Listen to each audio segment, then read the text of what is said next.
పేరు త్రిషిక. నేను 2వ తరగతి చదువుతున్నాను.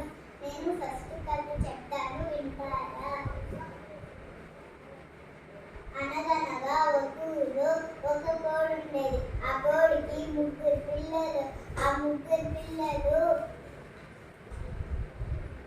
2 పిల్లలేమో అమ్మ చెప్పినట్టు వింటుంది. 3వ పిల్లేమో అమ్మ చెప్పిన మాటే వినదు. ఒక్కొక్కసారి అమ్మని వదిలి కూడా ఎక్కడికో వెళ్ళిపోతుంది. ఒకరోజు వాళ్ళమ్మ ఆ 3 పిల్లల్ని పిలిచి, మీరందరూ ఒకే దగ్గర భోజనం వెతకండి అని వాళ్ళమ్మ కోడి కూడా వెతుకుతా ఉంటుంది. అప్పుడు వాళ్ళమ్మ కోడికి ఒక మొక్కజొన్న కనిపించింది. పిల్లలు అక్కడ చూడండి, ఆ మొక్కజొన్న ఉంది కదా, అది తినకండి, మీకు గొంతులో మాటుకుంటుంది అనింది. సరే అమ్మ అన్నారు. 3వ పిల్లేమో పోయి ఒక గింజ తినింది.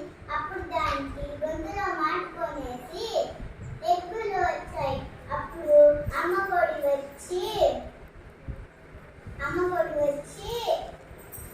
నువ్వు ఎందుకు తిన్నావు మొక్కజొన్న గింజ అని చెప్పింది. అప్పుడు సరే నేను నీళ్ళు తెస్తాను అనింది అమ్మ కోడి. అప్పుడు అమ్మ కోడి చెరువు దగ్గరికి వెళ్ళి, చెరువు నాకు నీళ్ళు ఇస్తావా అనింది. నాకు కప్పు కావాలి నీళ్ళు ఇచ్చేకి అని చెప్పింది. అక్కడ ఉండే అవ్వ దగ్గరికి వెళ్ళు, ఆ అవ్వ కప్పు చేసి ఇస్తుంది, నాకు తీసుకోరా, నేను నీళ్ళు ఇస్తాను అనింది. అప్పుడు ఆ అవ్వ నాకు కప్పు చేసి ఇస్తావా అని అడిగింది. అత్యాకు తీసుకొస్తే కప్పు చేసి ఇస్తా అనింది. అప్పుడు అంతకు ముందు నసూది ఎక్కడో పడిపోయింది, ఎత్తి అని చెప్పింది.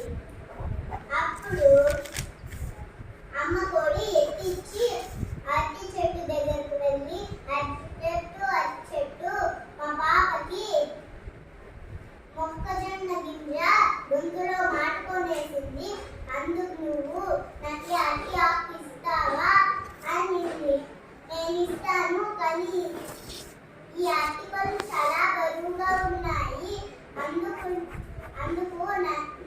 నేను రైతు దగ్గర అరటిపళ్ళన్నీ కొట్టేస్తే నేను నీకు ఆకు ఇస్తాను అనింది. అప్పుడు వెంటనే అమ్మ కోడి వచ్చి రైతు దగ్గరికి వెళ్ళి, రైతు అరటి చెట్టు దగ్గర అరటి పళ్ళు ఉన్నాయి, అది కొట్టేయి అని చెప్పింది. అప్పుడు రైతు ఏమన్నాడంటే, సరే నేను కొట్టేస్తా, దానికి ముందు నువ్వు 1 వారం పాటు గుడ్ల పెట్టేదాన్ని నాకు ఇవ్వాలి, అదేం పెద్ద విషయం కాదే, నేను ఇస్తాను అని చెప్పింది అమ్మ కోడి. సరే ఇప్పుడు రైతు పోయినాడు. అప్పుడు ఆ కట్టెలు ఆ అరటి పండు కొట్టేసి, అప్పుడు అరటి చెట్టు ఒక ఆకు ఇచ్చింది. అప్పుడు అది ఎత్తుకుపోయి అవ్వ దగ్గరికి ఇస్తే అవ్వ కప్పు చేసి ఇచ్చింది. అప్పుడు ఆ కప్పుని ఎత్తుకుపోయి అమ్మ కోడి చెరువు దగ్గర ఇచ్చింది. చెరువు నీళ్ళు ఇచ్చింది. అప్పుడు ఆ నీళ్ళు ఎత్తుకుపోయి దాని పిల్లకి ఇచ్చింది. అప్పుడు దాని పిల్ల తాగి దాని ఎక్కువ నిలిచిపోయింది. దీంతో నీతి ఏంటంటే, ఎప్పుడు మనం అమ్మ చెప్పే మాట వినాలి. అమ్మ మన మంచి కోసమే చెప్తుంది ఎప్పుడు.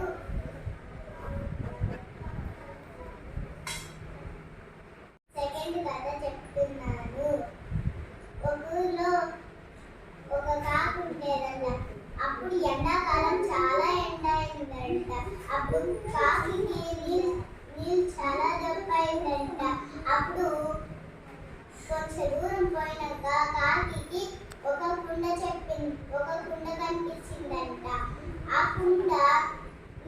చాలా లోతుగా ఉండడం వల్ల కాకికి తాగేకి అందలేదంట.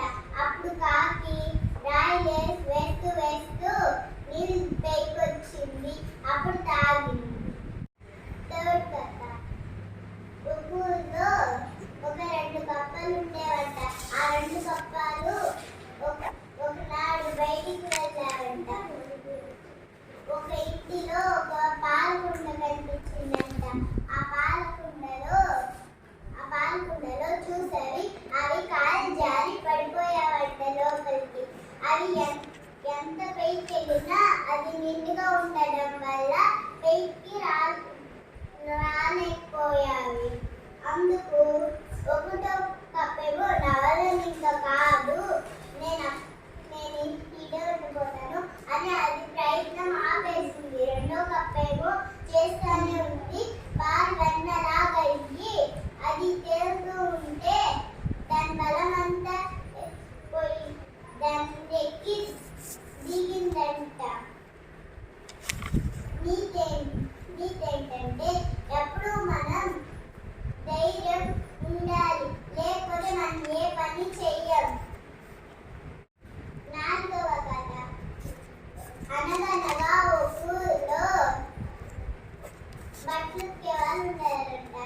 పొద్దున పోయి మాసిపోయిన బట్టలంతా ఎక్కువ వచ్చి ఉతికేసి సాయంత్రం ఆరేసి సాయంత్రం పోయి ఇచ్చేసి వస్తారంట. అప్పుడు గాడికి చాలా అలసట అయిపోతుందంట. అప్పుడు ఆ గాడి రాత్రి ఫ్రీగా ఇచ్చేస్తాడంట. అప్పుడు ఒకరోజు అటు రాత్రి పోతా వస్తా ఉంటే ఒక నక్క కనిపించిందంట. ఆ నక్క నిన్ను నేను చాలా భోజనం ఉండే దగ్గరికి తీసుకోపోతాను రానా కూడా అనింది. అప్పుడు గాడి వచ్చి పోయింది. ఆ గాడి అప్పుడు పోసి చాలా తినేసింది. అప్పుడు దానికి చాలా సంతోషమైంది. అప్పుడు నాకు కూడా నేను పాట పాడతాను చూడు అనేది. వద్దు గడ్డి వద్దు, ఎందుకంటే నువ్వు పాట పాడితే మనం చిక్కిపోతాము రైతుకి అనింది. అప్పుడు గాడి వినకుండా